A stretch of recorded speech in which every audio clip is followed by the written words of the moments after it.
La cuarentena que venimos observando en el Perú estas 2 semanas representa uno de los extremos de este inusitado fenómeno que enfrentamos, tan nuevo como sorpresivo para todos.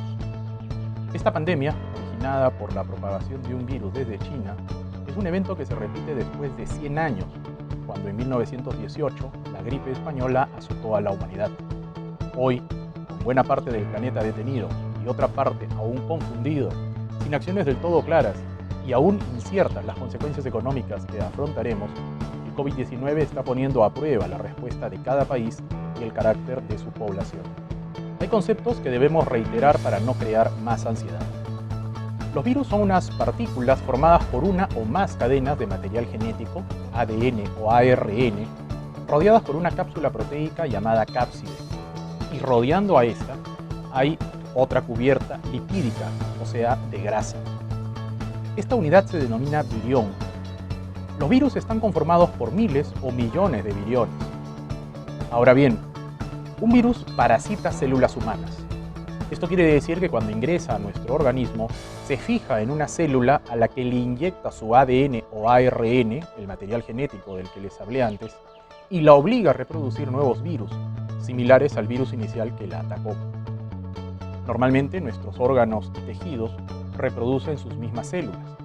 Por ejemplo, cuando nos cortamos, la piel se regenera, vale decir, se reproducen células de la piel, células epiteliales, y reaparece la piel donde había una herida.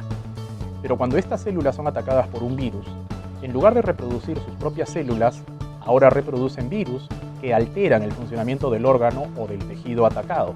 Por ejemplo, el hígado, los pulmones o la sangre.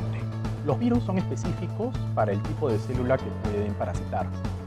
Por ejemplo, los rinovirus atacan el sistema respiratorio, los norovirus al sistema gástrico, el virus del papiloma humano al cuello uterino de las mujeres y el VIH, el virus de inmunodeficiencia humana, al sistema inmunitario.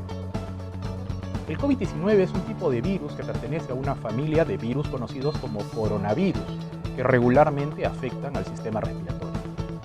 Fue descubierto en diciembre en Wuhan, China, de la misma manera como antes se descubrió el VIH en Francia en 1983 y de la misma manera como se han descubierto casi 5.000 virus desde 1892, cuando el biólogo ruso Dmitry Ivanovsky identificó lo que hoy conocemos como virus del mosaico del tabaco, el primer virus descubierto por la humanidad. Como se trata de un evento nuevo para todos nosotros, sin antecedentes cercanos, nadie en el planeta tiene experiencia para combatir la pandemia que significa la propagación del COVID-19. Lo que hace particularmente difícil de controlar al COVID-19 es su fácil contagio. A diferencia de un virus como el VIH, que se transmite por contacto sexual o por transfusiones sanguíneas, o cualquier otro virus cuyo vector de transmisión es, por ejemplo, un mosquito, y cuya propagación se puede controlar restringiendo el contacto sexual o fumigando, el COVID-19 lo transportamos los humanos y lo esparcimos al estornudar o cuando hablamos y expulsamos por la boca miles de partículas que no podemos advertir. Por tanto, la manera de contener la propagación del virus es reduciendo la movilidad de las personas, vale decir poniéndolas en cuarentena, hasta que no aparezcan nuevos casos de personas infectadas y mientras aparece la vacuna que neutralice al virus. A la fecha, se conoce lo suficiente sobre los virus como para sugerir que estos evolucionan de la mano con las células que los alojan. Podríamos entonces ir descartando, ante la falta de indicios, las teorías conspirativas que pretenden explicar el brote del COVID-19 como parte de la estrategia de una gran potencia mundial para dominar el comercio y la política, y derrotar así a otras potencias.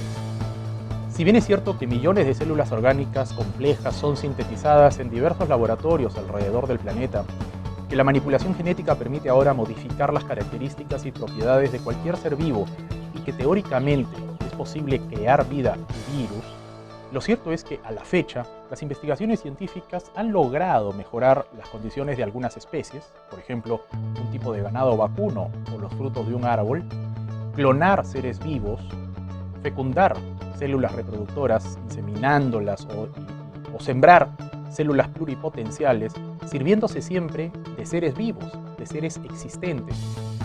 Pero no ha logrado la ciencia, a la fecha, desarrollar vida o desarrollar virus.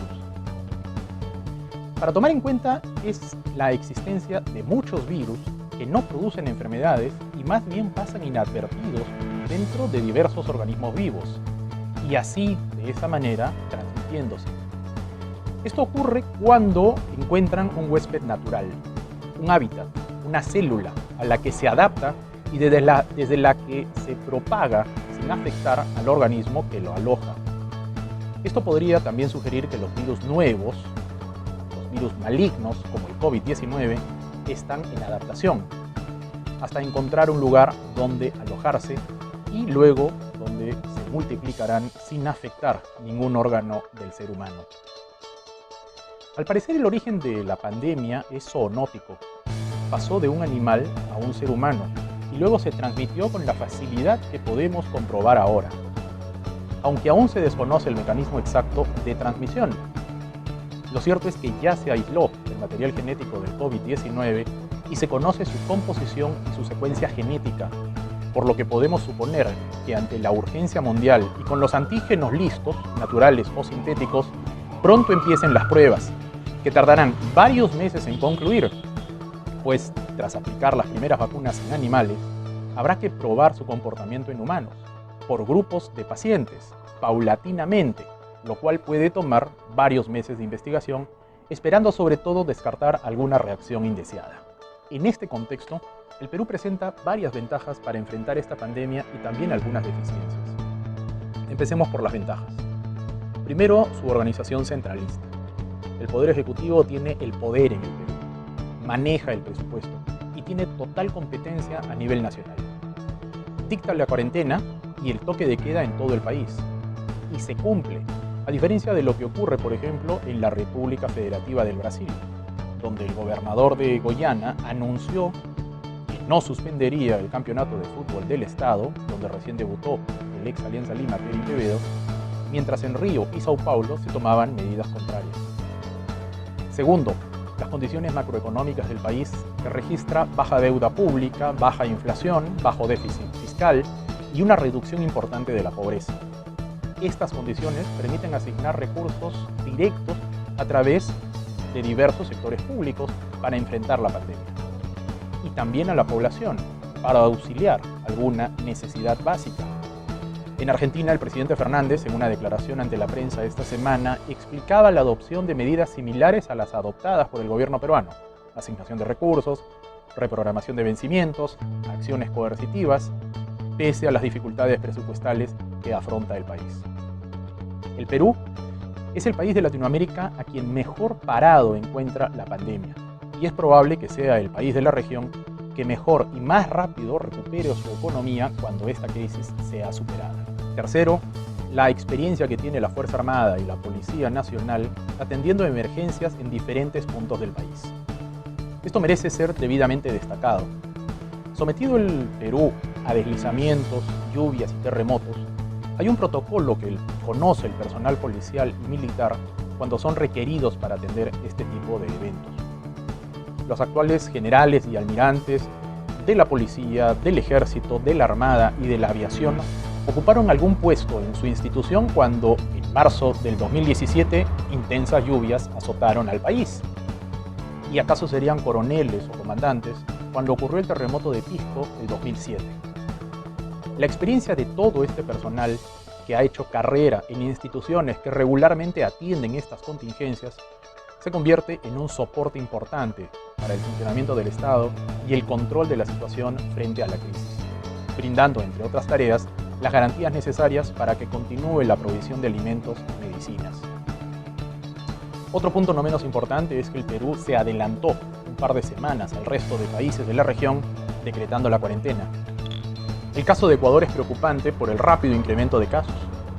Un poco más lejos, la experiencia en España, en Italia y ahora en los Estados Unidos muestran las consecuencias por no tomar a tiempo medidas como las adoptadas por el Perú. Lo cual nos lleva a otro punto. Como este es un evento nuevo que a todos tomó por sorpresa, las respuestas son todavía difusas, como en México, en Brasil o en el mismo Estados Unidos, donde hasta hace poco sus autoridades se mostraban soberbias y no sabían si decretar o no la cuarentena. Sin embargo, pese a todo lo que acabo de señalar, la alta informalidad de la economía peruana late amenazante, y es por donde empiezan las falencias que presenta el país. A lo que se suma la falta de inventiva, la poca imaginación de nuestras autoridades para enfrentar la crisis.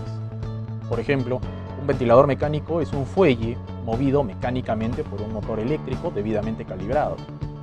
Se puede construir rápidamente, tendrá algunos componentes de fabricación artesanal, requerirá de mayor atención por parte del operador del equipo, pero ante estas circunstancias críticas atenuará la demanda, dada la eventualidad que la urgencia por estos equipos aumente. La confusión e incertidumbre que experimentamos se debe a que se trata de un evento desconocido hasta ahora y muy agresivo. Debido a esto, es que los gobiernos seguramente cometen errores administrando la crisis, pero nuevamente, ante estas circunstancias, lo peor que podemos hacer es no hacer nada. Lo que sí debemos hacer es tener cuidado con la información que compartimos y sobre todo con la crítica, muchas veces muy virulenta para el momento. Salvando las necesarias distancias, me hace recordar esta situación a aquella experimentada en el Perú allá por 1980, cuando apareció un movimiento subversivo con una doctrina desconocida hasta entonces en la región, al que nadie, desde las altas esferas del poder, sabía cómo enfrentar, pero sobre el que todos daban recetas. Debemos comprender que estamos en guerra contra el coronavirus y que esta es una guerra no convencional, que enfrentamos quedándonos en casa, lavándonos las manos constantemente y cumpliendo las órdenes dictadas por las autoridades por el bien de todos nosotros. No hacerlo nos pone en peligro y constituye una traición a la causa de todos los peruanos. Esta es una guerra que vamos a ganar, porque la humanidad es la especie que mejor se adapta sobre la Tierra, a la que le sobrevive millones de años. Si no fuera así, los virus habrían exterminado al hombre de la faz de la Tierra y este es un evento que no ocurrirá. El peligro que enfrentamos con la proliferación de casos es el colapso del sistema de salud y ningún país alrededor del planeta está preparado para atender una emergencia tan grande en las condiciones así de sorpresivas que se han presentado. Miles de pacientes han recibido el alta médica y lo que debemos lamentar son hoy las muertes de adultos mayores y pacientes con condiciones médicas preexistentes. Pero debemos seguir combatiendo hasta disminuir y no tener más bajas de las que estamos sufriendo y atenuar así los daños que nos ocasiona esta guerra. Desde Lima, Perú, a pocas horas de iniciar el toque de queda y acompañado con el piar de las aves, Rafael Ceballos.